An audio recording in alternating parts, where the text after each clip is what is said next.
What's up, Unbroken Nation? Hello, my friends. I'm Michael Unbroken, host of the Think Unbroken podcast and founder of thinkunbroken.com. And I'm honored to be your trauma coach and mentor because I believe that everyone is capable of getting unstuck, cultivating self-love, and becoming the hero of their own story. I believe that when implemented correctly, the practical tools and education you will receive from this show will help you lead an unbroken and extraordinary life. I believe that no matter what we come from, that we all have the ability to choose ourselves first, to create and manifest a powerful and grace-filled future, and love the reflection in the mirror. I believe that every day is a day to grow, learn, heal, and change.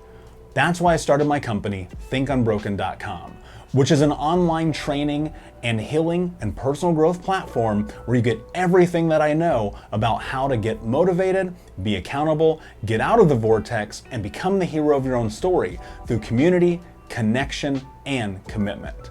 For more information, visit thinkunbroken.com.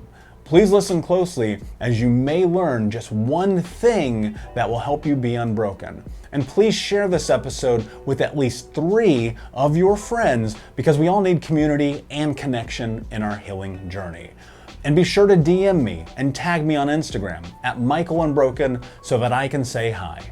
I just want to thank you again for being a part of this, for listening and being a member of the Unbroken Nation. Now, let's get into today's show and make the world unbroken.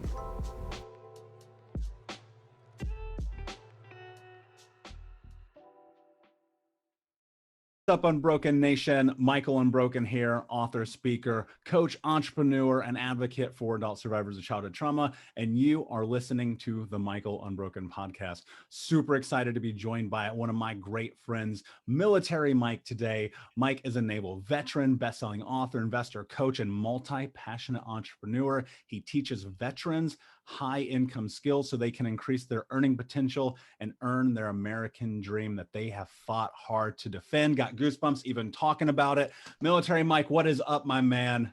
What's going on, brother? How you doing, man? Thanks so much for having me on the show.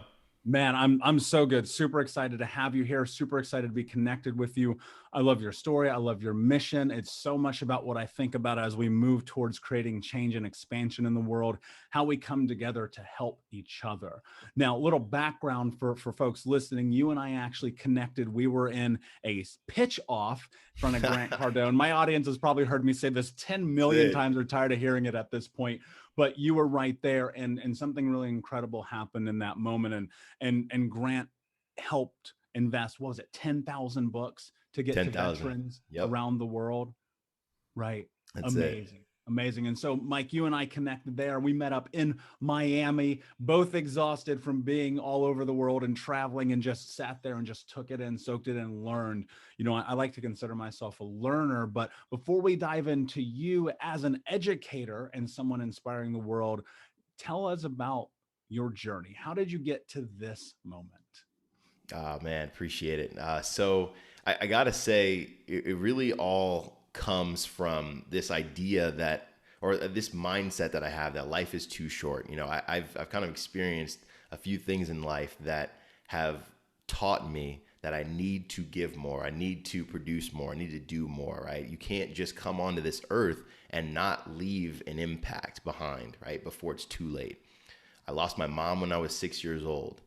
And at that moment, you know, from sickle cell, this disease that I didn't really fully understand, but I knew I had a portion of, right? And this was you know, stemming in my family. I knew that there was a clock that was put on my life and on, you know, other people in my family's life. And so with that clock in mind, I've always had this, you know, this need and desire to do a lot. You know, I mean, I know Grant Cardone calls it an obsession. Other people, they might think you're crazy because you do so much, right? But to me, it's just like, well, if I have this clock on my life, then why die, right, without putting myself out there, right, without trying at the very least. So I kind of grew up loving James Bond. I know you and I kind of gelled over that when we met. James Bond was like a huge hero figure in my life early on as a child. But I loved, how he looked in a suit. I loved how, jumped out of planes, did all these really cool things. So anyway, fast forward, I joined the military. And when I joined the military, I realized that I was in a community that didn't necessarily have long-term potential for me. I knew that I enjoyed my time in the service, but there were some sacrifices that I had to make. I wasn't ready to give up, and I definitely loved serving my country. Don't get me wrong, but when you are in an environment where you're away from home for long periods of time, it can be depressing. And when you're in an environment where your leadership, you don't necessarily trust them, right? Or, you don't feel comfortable in the environment you're in, you're going to look for means of escape. And in the service, a lot of people don't talk about this, but, there's this encouragement of drinking, right? Drugs sometimes even, like all these unhealthy ways that people cope with the stress, and they look for this means of escape. And it creates a cynical cycle that becomes detrimental, right, in the long term. And you hear about all these veterans committing suicide. You hear about all these veterans going homeless, right, and just kind of losing themselves in their transition. This is where it stems from, man. And it's tough. And I almost went down that route myself, and so it wasn't until I started my journey to self-help, right, and transformation is when I realized I needed to change everything I was doing. And from then on, it was just getting into real estate, investing, learning how to teach other people with marketing and skills and business, and just kind of growing from there, man. And really just, I don't know, I got to say, like I said, life is too short. And if you're not doing something to leave an impact on other people's lives and leaving something behind you, then you're just kind of living a life of, I don't know, I don't even know what to say, right? You're just kind of living a life of, loneliness and emptiness. And that's it, man. Yeah, and being unfulfilled, right? And I resonate with that in such a real way because I spent my teens and my 20s chasing money, and I was like, oh, money's got to be the solution for all these problems I have, while I'm like downing a bottle of like Captain Morgan every night. You know what I mean? And like being in this super dark place, and that was what I experienced. And I had a near death. I've had a few near death moments, to be honest with you. But one of the things I'm always thinking about is reestablishing my relationship with death.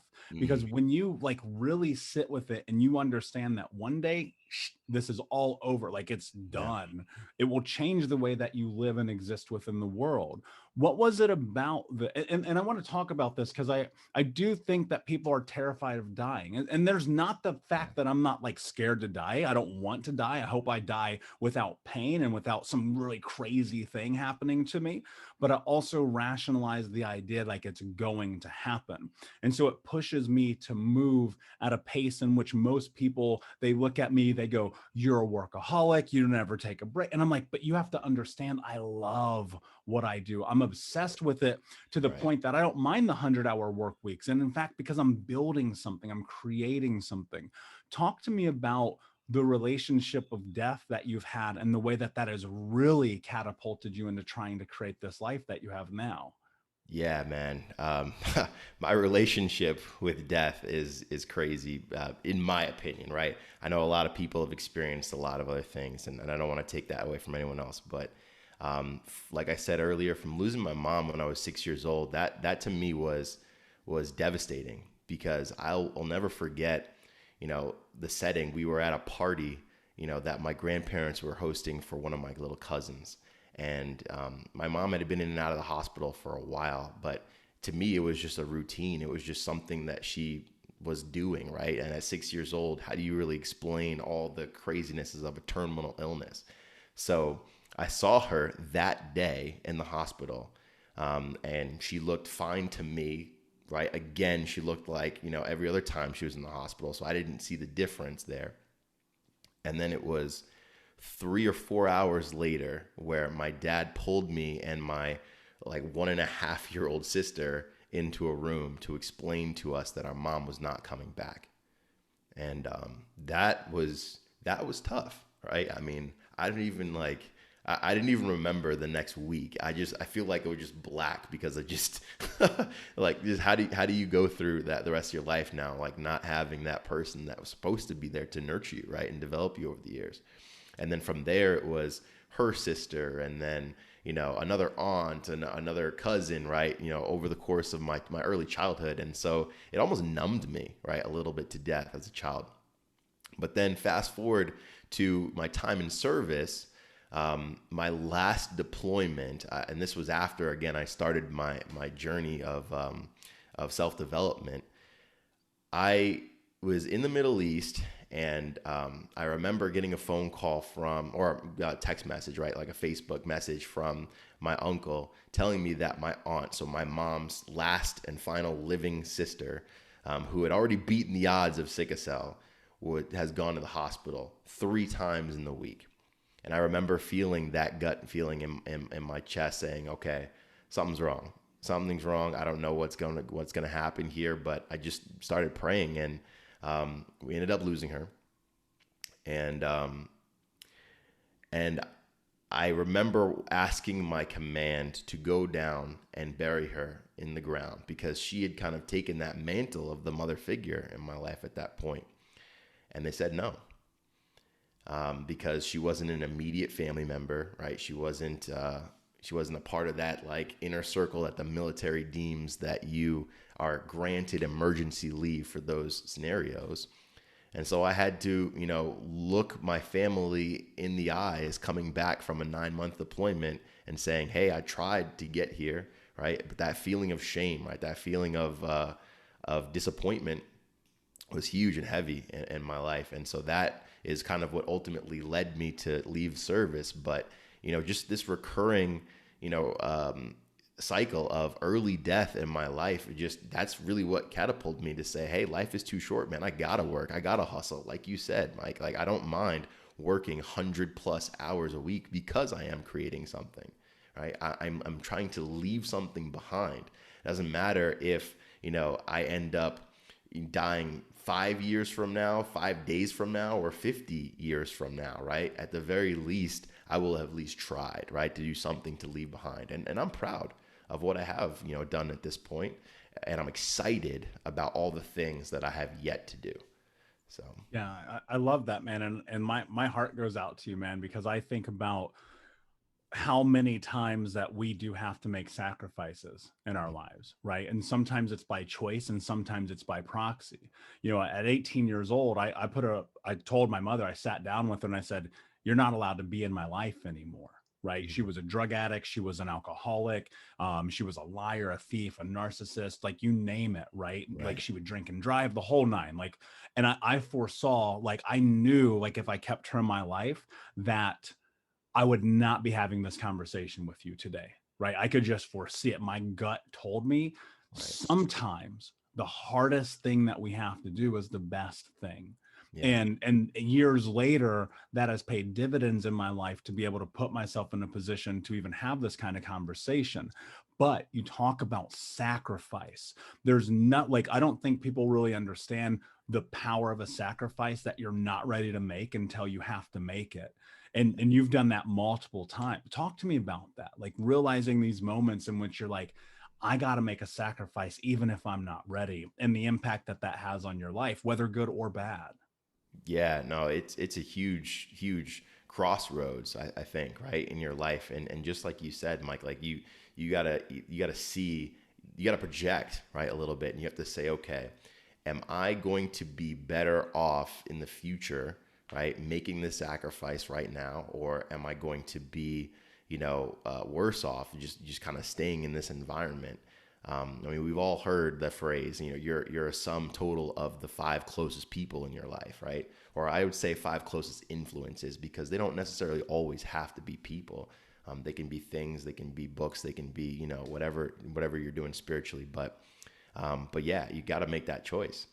And, for me, and as a veteran, and for, other veterans that might be listening to this, you have to, when you experience that sacrifice that you aren't ready to make and you're still in, you have 3 choices, right? And I know you all have seen maybe someone experience this, or maybe you've gone through yourself, but that feeling of needing to lash out, right? What does that do for you really at the end of the day? Like you can kick, you can scream, you can punch, you can do whatever you want, but that doesn't solve your problem, right? You can opt out, you can end your life, right? But is that a solution? Is that really something that is going to help solve anyone's issue? It's going to cause more problems. It'll cause more problems for the people you leave behind, right? And it doesn't do anything to help, you in your future and all the things, all the positive changes, all the good that you can do and bring, right?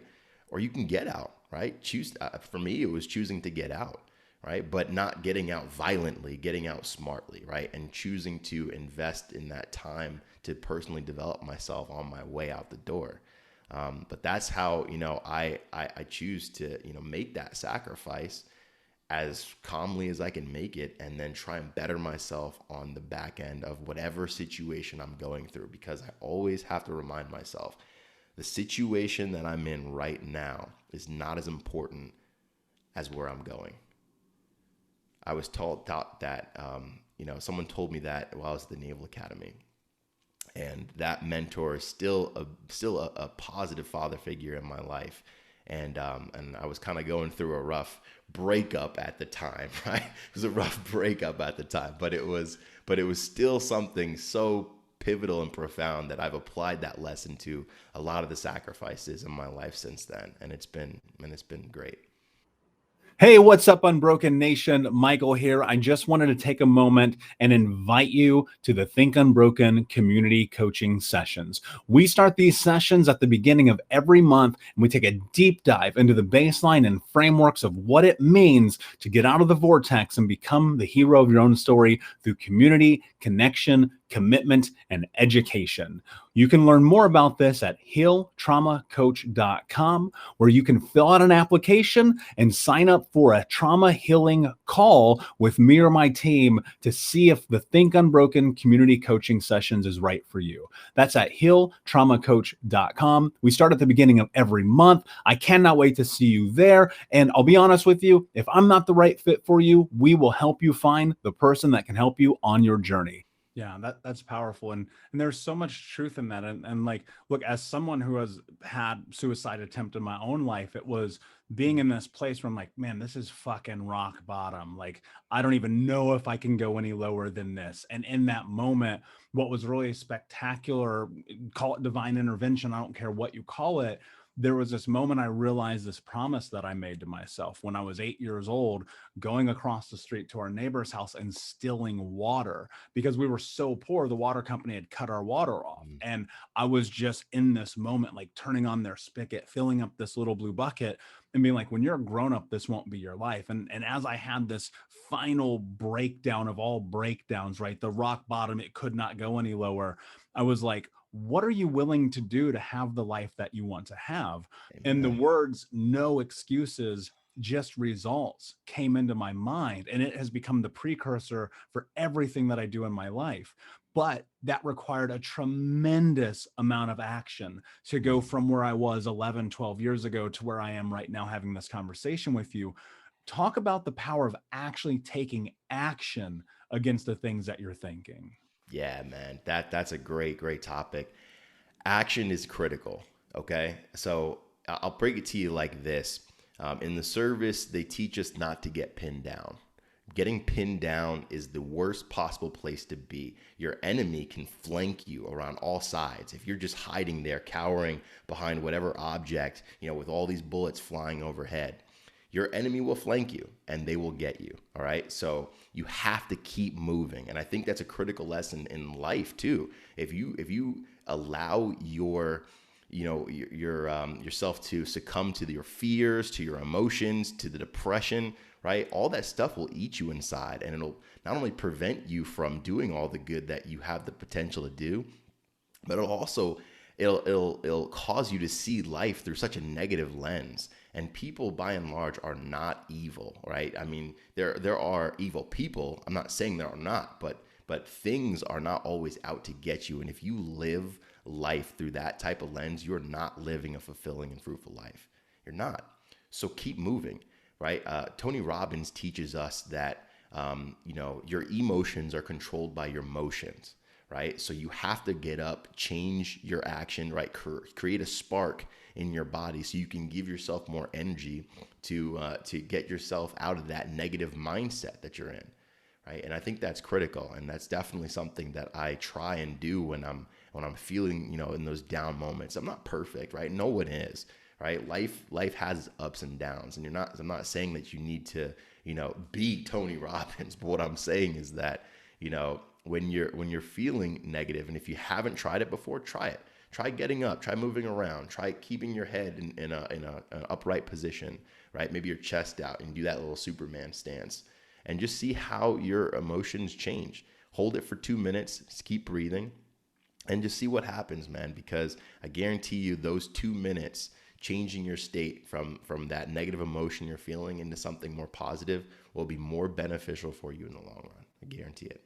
Yeah, and that's so much about the action. I'm constantly thinking about the idea that what you think becomes what you speak, and what you speak becomes your action, and your Yeah. action become your reality, and everything is about that. But we're faced with this, especially if you come from any type of traumatic background, losing a parent, being abused, whatever that is, this thing called depression kind of Mhm. starts to show its ugly little head. And I got to be honest, man, I don't know anyone. I've never met anyone on planet Earth who has not battled depression, but especially people from the military are amazing veterans. And my family, I come from a military family. I would have been in the military had I not had an injury in high school in which I couldn't pass MEPS, but it was my dream. It was the only thing I ever Yeah. wanted to do, because I saw fucking Tom Berenger in Sniper, and I was like, that's it. I'm gonna be a Marine Corps Scout Sniper. Like, I distinctly remember it like it was yesterday. I'm 8 years old. I'm home from school. It's a summer day. It's on television. And I was just like, oh, right, having that moment. And one of the things that I understand, and like, I'll never get to have that life. And I have so much gratitude and appreciation for not only my family, but for you and for everyone that serves not only my country, but their countries, because it's a calling that's so much bigger than you. But the question is, and because we're not having the conversation enough, how do you deal with the depression of being deployed? How do you deal with the Mhm. depression of, I can't see my family, my Yeah. kids, my best friend, my mom, go to the funeral, go to the birthday party, be in that? Because it takes its toll, man. How do It you deal does. with that? It really does, man. Well, first of all, I'll tell you how you don't deal with it, okay? You don't deal with it by getting lost in social media, scrolling through Instagram, seeing everyone living their best lives, and just feeling sorry about yourself, right? Because that's what I did. That's what my sailors and my Marines did, right? And it just causes this feeling of desire and want and just all this unnecessary emotion that you don't need. What you should do instead is find ways to use your time investing in yourself, right? Invest in your growth. Pick up a book, read. I read one book and it changed my entire life. Rich Dad, Poor Dad set me on the path to where I am now, where I own more than, 10 different properties in 5 different states and 2 different countries. I've started a company and grown a community of 25,000 plus veterans, inspiring them to take action and to invest in real estate. If I'd never read that book, I would have never tapped into my source of energy and my potential that I had to give me the direction to grow. And I'm not saying that to stand on a pedestal here. I'm saying that that's the potential that you have as a veteran.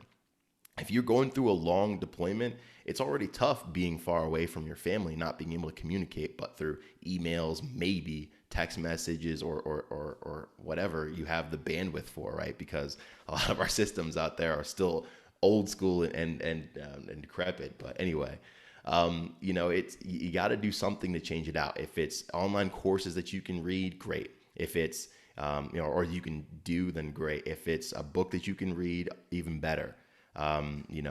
Podcasts. I mean, I spent less time watching Netflix on my last deployment and more time, watching how-tos on YouTube. And now not all of those how-tos are great now, right? Because there's a lot of misinformation out there. But even the misinformation is enough to kind of get you inspired to do something, right? Different. So that's fine. Just don't worry about that and just invest more of that time and that energy learning new things, stuff that's going to add value to your life.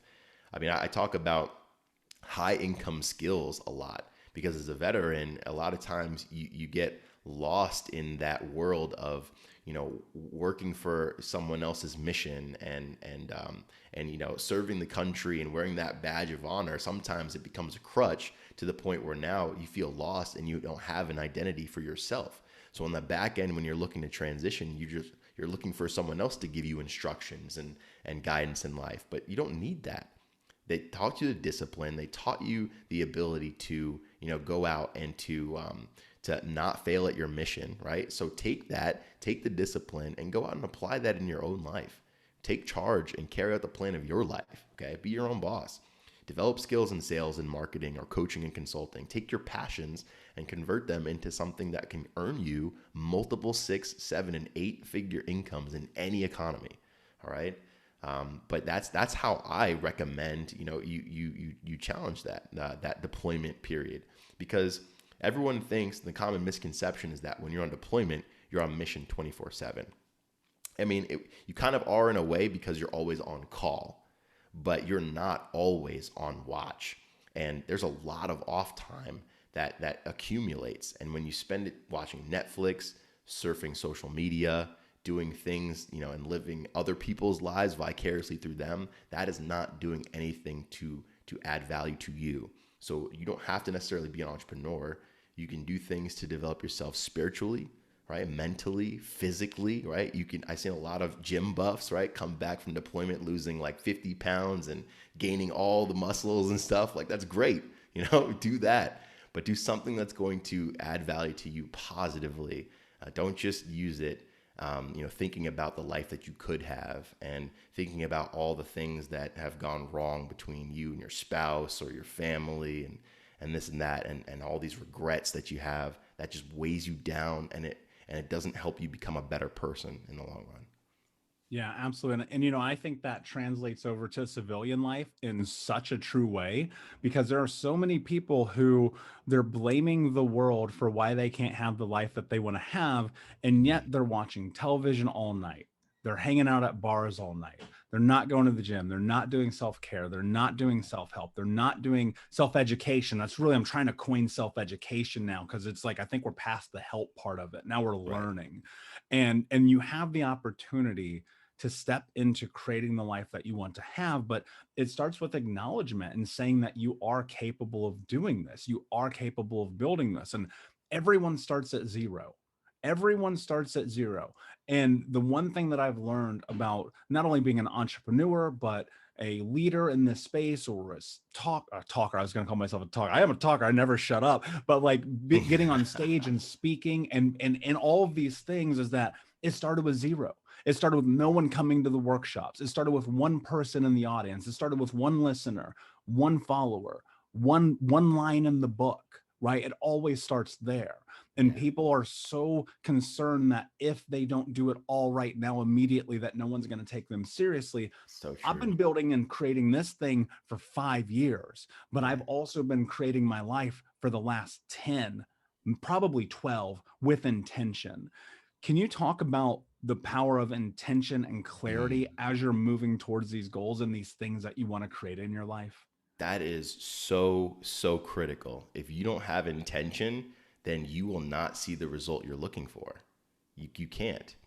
And I love this topic, Mike, because I mean, I've seen my transformation from the time I started, to even now, and the clarity that I've had in the market that I'm tapping into, right, in the veteran community. When I started out, I knew that, okay, your network is your net worth, right? I hear all these awesome buzzwords, but I didn't really know what that meant. My intention back then was to say, okay, I just need to network with people more successful than me. And that's great. And that's how it started. Now, right, it's way more intentional than that. It's not just people who are more successful than me. It's people who are doing exactly what I want to do, right? And so I want to go and network myself in their circles so I can ask them questions that relate to where I'm trying to go, and I can be more fulfilled by that network. It's nice to have a bunch of cool friends that have a lot of money or have a lot of success and wealth, but it's nothing if they can't do anything to positively help impact you in your life, right? And so for you listening to this, think about the next time you step into a meeting, right? Whether it's just a corporate meeting, right? Or whether it's a meeting with friends. Think about the next time you have a conversation with your family. Think about the next time you have a conversation with a friend, right? What is your intention with that conversation, with that meeting, with that time that you're about to spend? If you're going to go and you're going to take a trip with your family, okay, great. It's nice to just put yourself in the position to go on that trip, but what are you looking to accomplish from it? Are you trying to get closer as a family? Are you trying to bond? Are you trying to talk about a challenging period that you experienced with this friend or this family member, right? You need to be intentional with your decisions, with your actions, with your conversations in order to really achieve the result you're looking for. And I think that before the intention piece, there's a little bit of that clarity piece that has to come before that, Mike, because that's huge. I mean, sometimes you don't really know what your intention is. And the reason you don't know that is because you're not clear on what you want. You have to be clear on what you want first, right?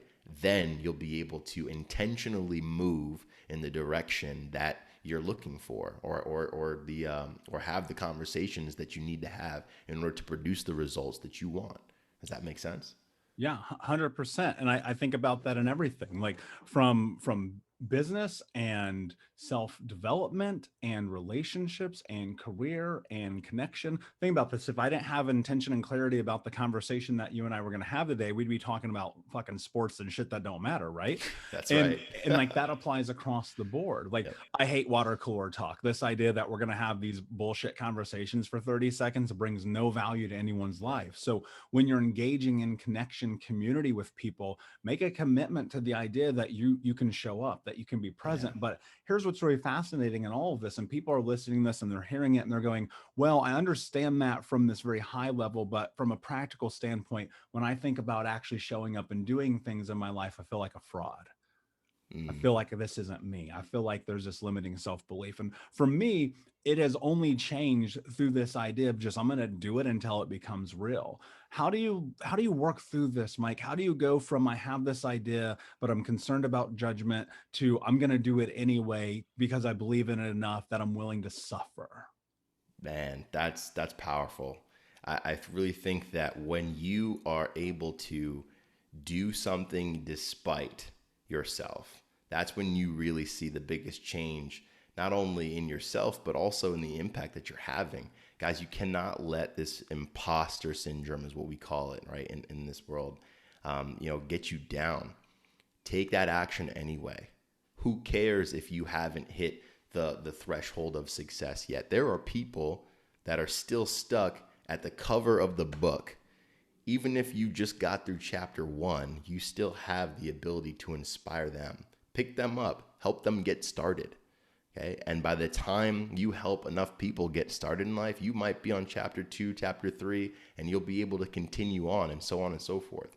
But for me, it was the level of confidence, right? I mean, who am I? I invested in all of one property when I started this company here, Active Duty Passive Income. And who am I? And I read a book, right? Rich Dad, Poor Dad. Cool. Now that makes me an expert in real estate investing? Hell no, right? But you don't have to claim to be an expert. And if you want to be technical in life, no one really is an expert. I mean, I think we all like to think that we are, right? When you've come to a certain level of knowledge, and sure, right, that can be the perception. But everyone's still learning. Everyone's still growing. Like you and I were talking about this before the show. Like we are constantly putting ourselves in an environment where we're learning and growing. But once you learn and you grow, you cannot forget to leave those who are still learning and growing behind. And I live by this philosophy. God gave us two hands, one to pull ourselves up and one to reach down and pull someone else with them, right? And in that philosophy, you have to be able to move despite what you feel about yourself, despite whatever your emotions are. There are people that look up to you, that need you to help inspire them so they can take action in their life. And you are doing a disservice for them if you believe in your emotions and you limit your ability to to get past this idea that you're not good enough, that you're not capable enough, that you're not experienced enough to share your knowledge and your journey. Did you know that you can sponsor an episode of the Think Unbroken podcast?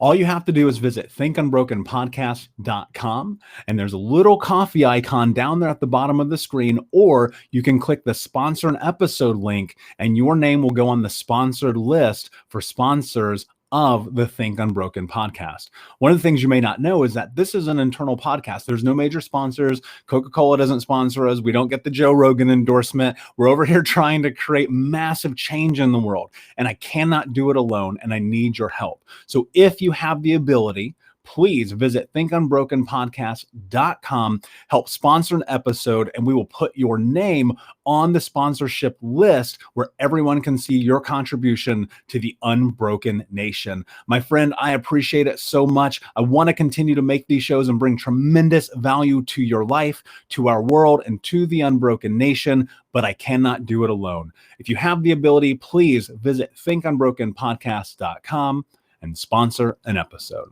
All right, my friends.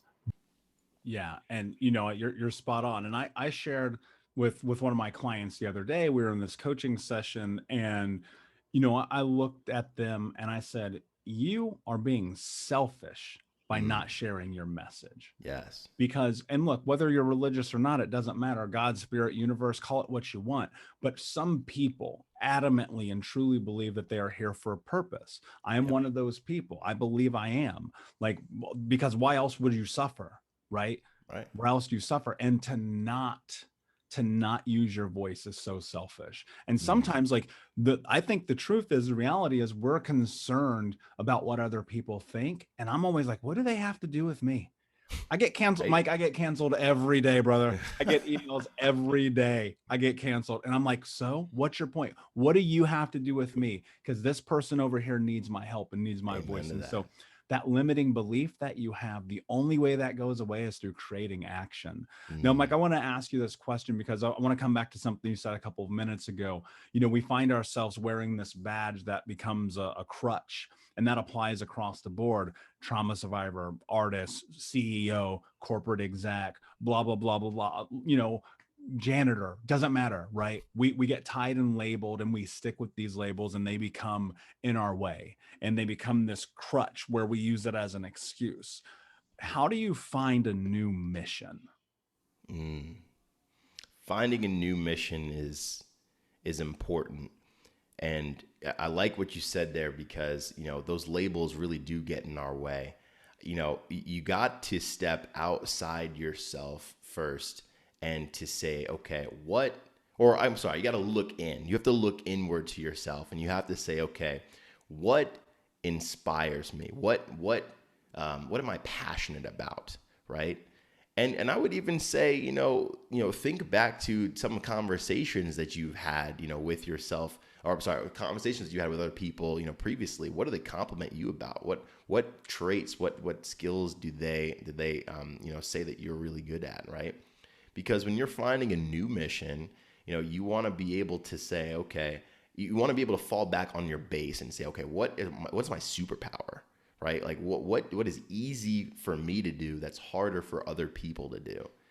And then more importantly, at the end of all those questions that you ask and you answer for yourself, who is it that you want to serve? Who do you want to help? Because in order for you to have an accurate target, right, you have to understand everything about that target. You have to know who it is that you're helping in this mission that you're going to set for yourself, right? So start with yourself, and then end outside yourself and say, okay, these are my talents, these are my passions, this is what I'm happy about, this is what I can bring to this marketplace, right? And then in this mission, right, I need to find a target. So who can I best serve? And a lot of times, guys, you might find out that person looks a lot like the person you see in the mirror. Real talk. Because you've been through a journey, you have a story. No matter what it is, no matter how you're choosing to help somebody out, 9 times out of 10, that person's going to have a lot of traits similar to you, because you're speaking your own truth. You're speaking your own message, your own challenges in your story and how you overcame them. So, it starts the best way to start a new mission, man, is to start there. Figure out what you can bring, what value you bring, and then figure out who you can share that value with the most and inspire. Yeah, That's I yeah. love that, man. I love that. It's so true. It's so true because, I see myself in so many of my clients, and, I've coached thousands of people now around the world. And I'm always like, I see that. I've experienced that. I've been there. And that's so much about community and connection. And then you're parlaying with them. But, I look at it like this. I have mentors who, I mean, they're so far above where I want to go that it becomes a marker. It becomes a destination, not an intimidation, right? And sometimes I think you just have to align yourself with people who are where you want to be, coming back to your point a few minutes ago. And in doing so allots you the ability to be a learner, Yeah. to go, I'm going to come and learn. Yeah. I have another question to go back because I want to come full circle on something you said that's really important. You said a book changed my life, Rich Dad, Poor Dad. This book Mm. changed my life. When I thought about personal development, I used to be like, this shit is fucking stupid, right? Why would you ever do Tony Robbins? Saw that dude in Shallow Hal, and it was like, are you kidding me right now? And then what happened is I realized something. Somebody knows something that I don't, and I need it. And Mm. I have amazing mentors. I've been mentored by Tony, by Tom Bilyeu, by Marie Forleo, by Grant Cardone, and Pete Vargas and Pat Quinn, and the list goes on and on and on and on and on. And that all started with a book. It all started with, can I do one thing? Can I read one thing? And it began with this moment of looking at it and recognizing, like, if I don't do this, then how am I ever going to have the life that I want to have? Mm. How, for the people who are stuck like where I was, where they're like, self-help is stupid, I don't even know why I'm listening to this fucking podcast. What advice do you give them to be able to step into this with vulnerability, to acknowledge, you know what, maybe I need this? Yeah, no, that's great, man. I would say it all comes back to what I said earlier about clarity. That's huge. You got to get clear with yourself, where you're at currently, and asking you, just do an internal audit. Am I living a life that helps me be fulfilled? Right? Am I living a life that gives me that feeling that I have arrived where I want to be? Right? I am making the impact I want to have. I'm making the money that I want to make. I'm spending the time with my family that I want to spend. Whatever it is, you got to ask yourself that, and it really starts there. And if your answer is yes, then great. Then why are you listening to this? Why are you in the self-help space? Maybe you're good. Maybe you don't need anything. But I guarantee you that most of you listening to this probably are not there yet. And that's okay, right? But now you have to ask yourself, what are you doing to get there? What are you currently doing? I listened, I used to hear this thing, which was overplayed, and now it kind of makes sense to continue to bring up, that definition of insanity, right? Doing the same thing over and over again and expecting a different result. I mean, it's true. It really is true. And if you think that, you are going to have that fulfilled life and continue to do what you're doing right now, then you're absolutely crazy. You have to give something up, right? Grant talks about this, right? In order to get something, you got to give something up. You got to lose your mind, right? That's what he said. But it's true though. Like, you have to lose the way that you're currently thinking, because I guarantee you that way that you're thinking right now is holding you back from success. Mike, you talked about mentorship. That's critical. A lot of people have this where, I don't want to pay for mentorship. I don't want to pay for coaching. Why not? Why do you pay for college? In the chance to learn all these different things in the hopes of landing a job on the back end? F that. I want to pay for the coaching that's going to give me the most direct result. That's going to teach me one specific thing that it's going to help me get to the other side, right? That I know I'm going to be able to do. For me, my coaching helps me produce more for my clients, right? For the military veterans that I help inspire and teach high income skills, because I know if I learn and I grow and I take action on the things that I'm learning, I can inspire and teach other people to do the same. So by result, the coaching I invest in helps me invest in other, individuals, and helps grow my income and helps me give the impact that I want to have in life. Right. So what are you doing? Right. Yeah. How is Netflix that you're watching every single night adding to your income, right? Or adding to the impact that you want to have in life? It's nice to watch all these cool shows on people doing incredible things and, doing these competitions and making money. That's all entertainment. That's great. But all that's doing is distracting you until you go back to your 9 to 5 and keep living this vicious cycle that you keep doing to yourself every single day. You have to break it. If you don't break it, you're never going to change. You're never going to live that life of abundance that you were called for. Yeah. Yeah. And look, and I'll say this too, Mike, because, I think sometimes when you're in these spaces, people come off as preachy. And I want to say this: if you're good with the 9 to 5 and Netflix, live your best life, as my homegirl Oprah says. No judgments. But if you're putting your head on the pillow at night and you're like, I hate my life, you need to do something about it, because the truth is nobody's going to do it for you. And if you don't believe in yourself, who will? And I'm going to tell you right now, you're worried about spending $10 on a book, and I'm about to spend 6 figures on a coach. But look, I started at 0. Mike, I'll tell you right now, 10 years ago, I literally had to ask my girlfriend to pay for rent money. I was that broke. Right. And the reality is that now my life is very different because I was willing to go through and sacrifice. Yeah. You can have the life that you want to have. I believe this. As much as I know the sun will rise in the morning, you can have the life you want to have, but you're going to have to sacrifice. It's going to be hard. It's going to be more difficult than you even think it's going to be. Yep. But on the backside of it, it will be worth it. My friend, we're running out of time here. And before I ask you my last question, tell everybody where they can find you. Oh yeah, man. You can find me on Instagram, Military Mike Foster. You can hit me up on Facebook, right? Whatever. If you want to hit me up and email directly, feel free, mike@military-mike.com. But yeah, would love to connect with any one of you guys, and yeah, appreciate my time. Appreciate your time. Yeah, of course, my friend. And guys, go and check out Mike. It's what the work he's doing is incredible.